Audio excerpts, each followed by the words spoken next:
So we're at a site called Chimalacatlan with Marco Bagato, who's showing us around today. This is in Morelos State. And the reason we're here is because it has megalithic aspects here, and it may even be, according to Marco, Tamoanchan, which is the origin point of all the cultures, even the Olmecs in ancient Mexico.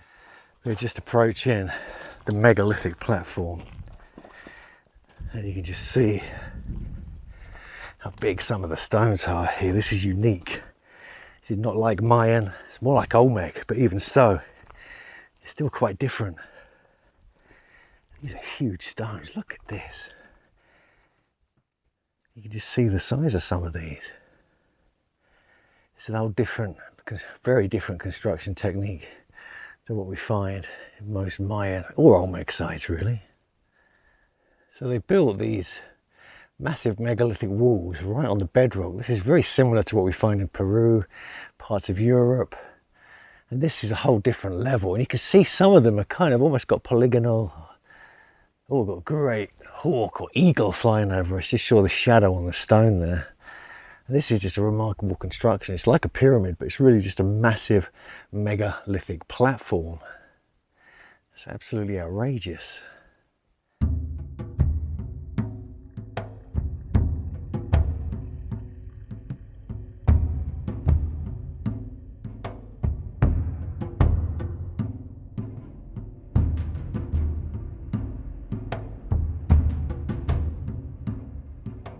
So if you get a chance, it's incredibly hard to get to Chimalacatlan.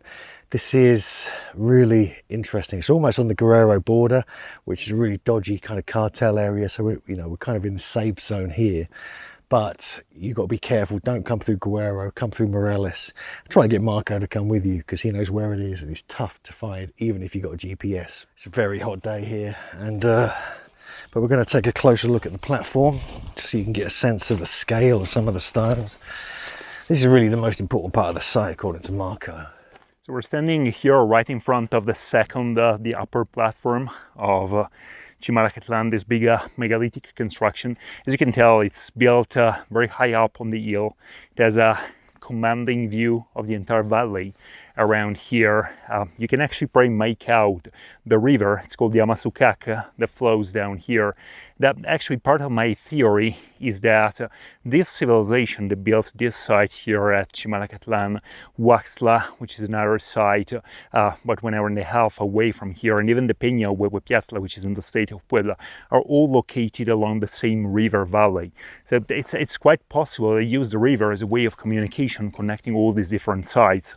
They were then built on strategic locations like this one to control the accesses to the heartland of that civilization.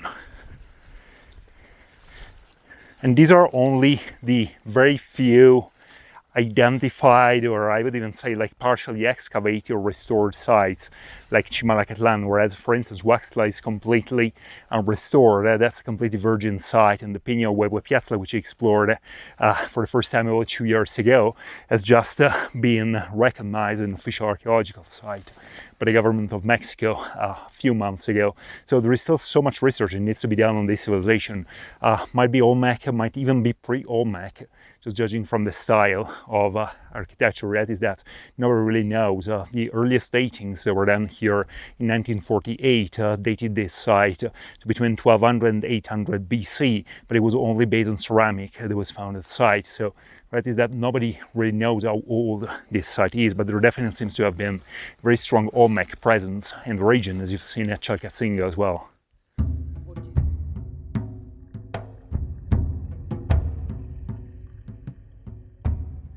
So I'm just walking along the edge of the wall here, just so you can get a sense of scale of some of these stones. You can just see these are absolutely huge. They've got like cut marks in them. They've got, some are absolutely massive, some are up to 3 meters wide. Yeah, and you can just see them as it goes around all the way up there.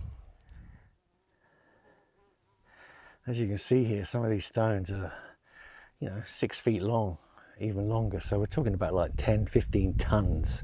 Some of these. I'll just show you, I'll put my hand on it so you can get a sense of it. This is the big one here. So it goes all the way from there, all the way along. to there. So it's quite a scale when you think about it.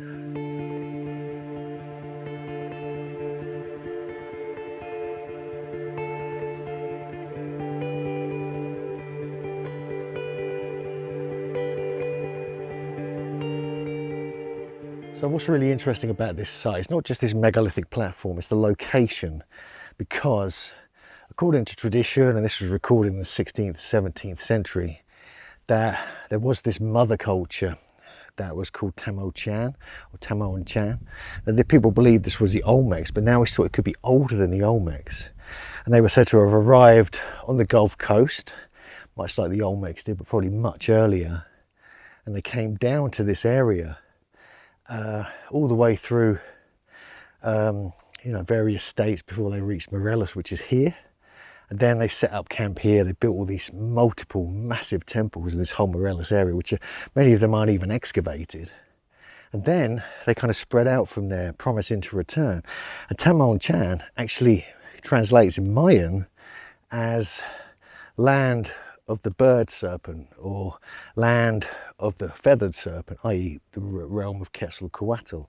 So people often thought it was maybe Tulan, it was linked with Tolan, or that it was even linked with the Olmec sites up on the Gulf Coast. But this might be, and you can see it's the corner of this platform here, the site they were talking about. And this is according to Marco and his research, and it kind of makes sense when you look at this site.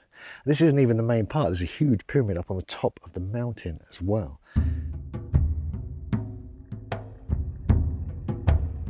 Really, all of the Mesoamerican civilization had this idea of a place of origin, which they called Tamoanchan, which really literally means like the place of origin or place of descent, which has never been located. It's believed it was a mythical location, but there are a number of indications as to where this Tamoanchan might have been. So there is this story of these people who arrived from the sea, landed at Panuk, and then marched inland, seeking what they call called the Smoky Mountains, the volcanoes. So they might have come into the center, into the heartland of Mexico. And there was actually a theory back in the late 1900s that the state of Morelos was to be identified with Tamoanchan. So a former bishop of Cuernavaca, Plancarte Navarrete, wrote extensively about this idea of a central Mexican location for Tamoanchan, from which their Mesoamerican civilization sort of spread to the rest of Mesoamerica. So rather than a place that was colonized by the Olmecs from the coast, there might have as well be a model according to which Olmec civilization spread from here, from this location to the coast, or at least the two civilizations sort of influenced each other. The thing is that we know, and we have at least had the benefit of archaeological excavations in the Olmec coastal region for the past 100 years. Before that, Olmec civilization was virtually unknown. Whereas these ruins, they're probably still awaiting proper excavation and just a scientific understanding of the culture that built that and the relationship with the Olmecs and the Mayas. Yeah, you can tell here some of these stone blocks are probably 2 meters long. There are even some larger stones up there, up to 3 meters long. So they might weigh anything in the range of 3 to 5 tons overall. So it was a massive engineering project here. One also almost get the feeling that it was unfinished. As you can see, like some of the walls just continue to some extent and then they stop. The other side is almost completely unfinished. The walls only reaches a very low height. So somehow they started this massive engineering project with these huge stone blocks and then left it unfinished for whatever reason. We're going to see more of that. Up there are some interesting rock trenches where it looks like they started building some huge structure, pretty big megalithic structure just up here on the uppermost platform, but it was left completely unfinished. It's just a cut in the rock right now.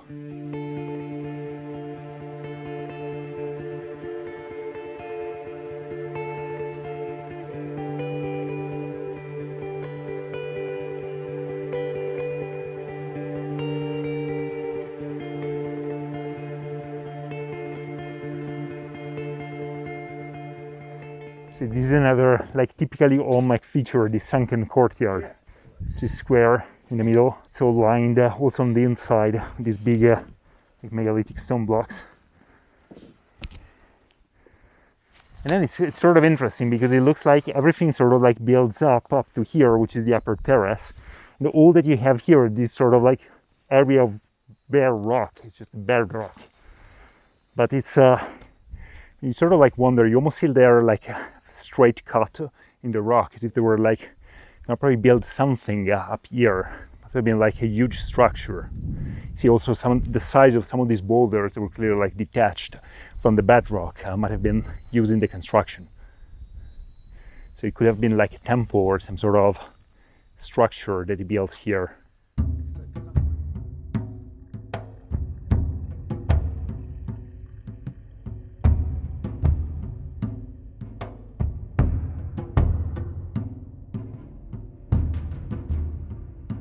Sure. So this is one of the other sides of the platform. It sort of forms an avenue with this other platform on the other side. You can really see the difference between the megalithic construction here, which is certainly earlier, and this other structure here, which is more typical of like post-classic age. It's completely different technique and entirely different civilization almost. You have this massive megalithic construction again, which is probably Olmec, talking about 1200, 800 BC. And you have this other structure that could be anywhere from epic-classic or post-classic, but with much smaller stone. So the difference is huge, and they're just standing side by side, forming this sort of avenue that then goes down. Which is something that is interesting. They certainly wanted to give a greater importance to that side of the platform, where the wall rises up to a height of almost 7 to 8 meters. So it might have had some sort of orientation, or a significant orientation. Could have been to a significant geodetic spot, like a mountain peak. As you can see, like these mountain peaks down there, or it could have been astronomical. But definitely they wanted to give importance, like almost like religious character to that corner. That's why they monumentalize it so much compared to the rest of the platform. And that's where the platform is the highest as well.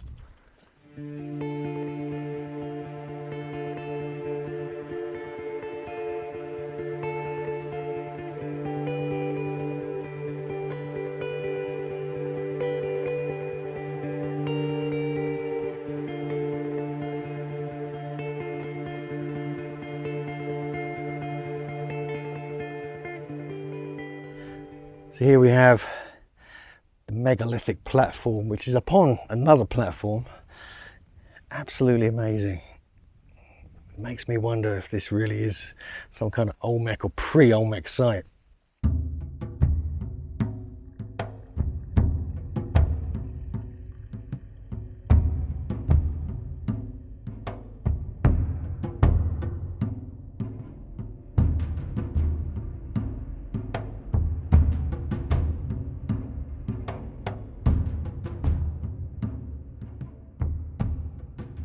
So one interesting aspect about these set of sites here, so not only Chimalakatlan but also Waxla, Wepiasla, as I said, they're all located along the course of this river, like the Amatsukak that then becomes the Balsas River. Back in the 1920s, an American archaeologist and geologist by the name of William Niven conducted numerous explorations around these areas. He identified a number of sites, including one that's never been found or identified again, which is called Omitlan. Omitlan was supposedly a huge stone city that we found somewhere in the wilderness of Guerrero. So again, not very far from here. It describes riding for miles and miles amidst ruins of pyramids and temples. However, this site has never been identified. There are a number of artifacts that supposedly come from the site, particularly belonging to the so-called Mescala culture. They're supposed to originate there in that area around Xochipala and Mescala. But the source of the artifacts themselves, so the site of Omitlan, has never been identified. So if we were to do a drone scan or a LiDAR scan this whole area, it's very likely that we would find many more sites.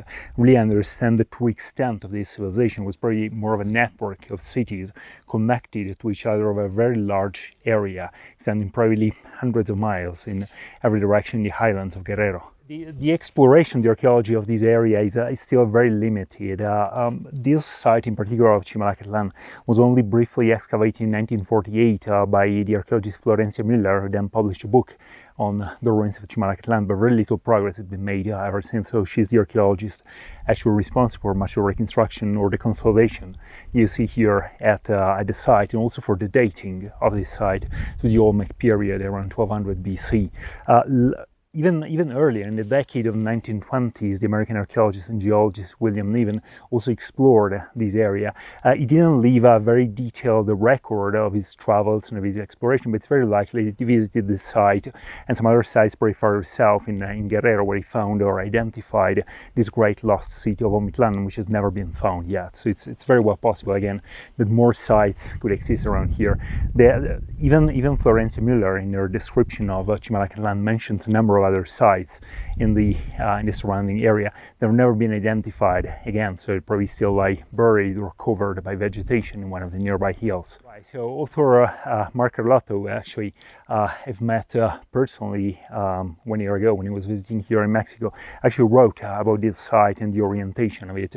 As you can tell, the site is not precisely oriented towards the cardinal direction, so there might be an explanation as to why it's offset with respect to the north-south orientation. It might be an astronomical reason, there might be some geodetic reason, let's say. We don't know yet, but definitely this is a site that is very well worth studying. Particularly this like very high structure as you see here in this corner construction really suggests that this was used as an observation point, as sort of lookout for some astronomical phenomenon. So we're just leaving Chimalacatlan, an amazing site that we were taken here by Marco Vergata, and we've had an extraordinary visit here. The links with the Olmecs, it certainly looks like an Olmec site to me. It could be older, it could be Tamoanchan, the mythical origin point of all these cultures, but whoever built it, no one comes here. It's like abandoned. If you do want to come here, get in touch with me or Marco, and enjoy the video, take a good look, because we've taken photos and aerial shots of everything at this site we can find, even small underground tunnels. And so we're delighted we had the chance to come here. We thank Marco for that, and we'll see you next time, Megalithomaniacs.